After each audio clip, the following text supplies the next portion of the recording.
Hey YouTube, this is Carson's XDM45 again, trying to make a part 2 to my reloading video.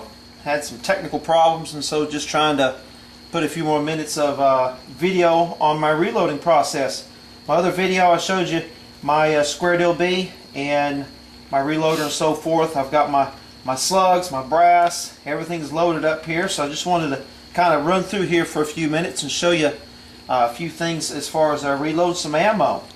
Of course, I reload 45 ACP and do that really inexpensively. And I hope these videos helps some people out there get into bullet casting and reloading. Really help you shoot a lot better. Got to shoot more, and this is the way to do it, and not spend a fortune trying to buy ammunition. So went through the 4 stages on my last video. I'm just going to go ahead and get started. I'm putting shell in the first stage. It's going to push that primer out, and what it's done is it's seated the primer on this shell, and we're just going to, this is a progressive press, so we're going to continue feeding this thing. You'll notice I push it all the way down till it stops, bring it back up, and you can feel it as it pushes forward. You can feel it, it'll seat that primer into the shell right here. At the same time, this has come up, and this little attachment right here, I hope you can see that, has widened out the bell or the opening of the shell right there. I wasn't real clear in the last video, but you can take this powder assembly, you can take this loose right here, and actually that has threads, and you can spin it up and down, and you can increase the bell or the opening of the shell so that your slug will fit in there. Alright, I'll put us another one in there. You fit your slug down in there. If you can see that, it's fit down inside that shell there. Alright, put your slug down in there.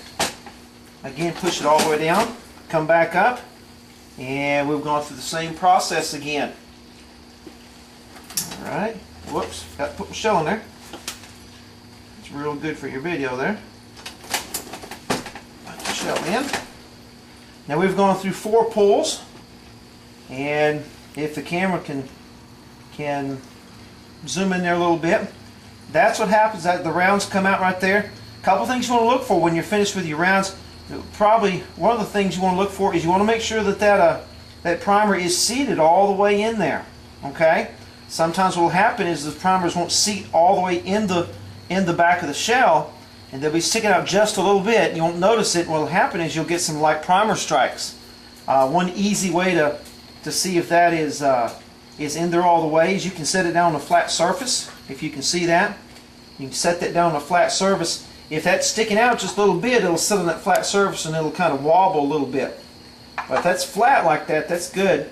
And then you've got your bullets seated in there, the proper depth.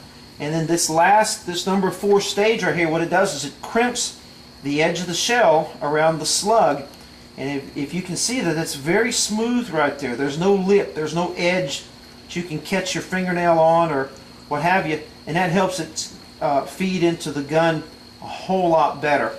Alright, let's do a few more rounds here. I'm going to go through here and load up a few more. Again, you push forward, make sure that's seated.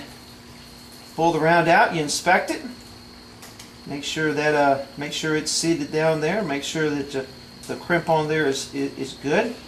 Alright, one thing that I might want to mention here, my video about cleaning my brass, I talked about making sure that you don't get any of the small primer shells in there. This thing is only equipped to do large primers. So I talked about making sure, checking on that. But also something it's kind of rare, but you might be real careful about it, is there's some military ammo I've found. What happens is it has a large primer on the outside, but if you look down inside, instead of having a hole in the middle, you probably can't see that with the camera, but instead of having a hole in the middle, it'll have 2 holes on each side, kind of like a snake bite. And what happens is you can't load that because the pin over in this first stage won't push that primer out. So that's just something to kind of keep in mind there if you find some ammo or some shells in the range, and just kind of take a look at that, make sure that's not going to hinder you. Let's do a couple more shells here, and then we're going to quit on this video. Alright, we're doing really good here. Doing really good. Again, I said it on the other video, but it takes me about 20-25 minutes, and I can do 100 rounds. 100 rounds of 45 ACP. Very inexpensive. I've talked before about how I figure out my costs and everything, but these are a little over $2 a 100. And so you can't beat the savings. You cannot beat the savings. One last word of caution as we're going through here is if you notice I got a light up above here, and what I'm doing is I'm checking the belt and I'm making sure that I have the right amount of powder. I can look down in that shell and I can tell that I have the right amount of powder. I've done it so many times, you know where you're supposed to be. If you don't see any powder in there, or if you see it way up here, that's a double charge. And you need to stop, pull them out. You can pull these pins out, you can pull them out, dump them back into the reservoir, and start over. Do not double load a shell, because you'll be sorry. Alright, you'll be sorry. But that's what we're going to do. We got another 20-25 minutes. We'll reload some more ammo, and I hope this helped you. Look at the conclusion of the reloading, and you'll see the rest of these shells all loaded up, ready to go. Thanks for watching.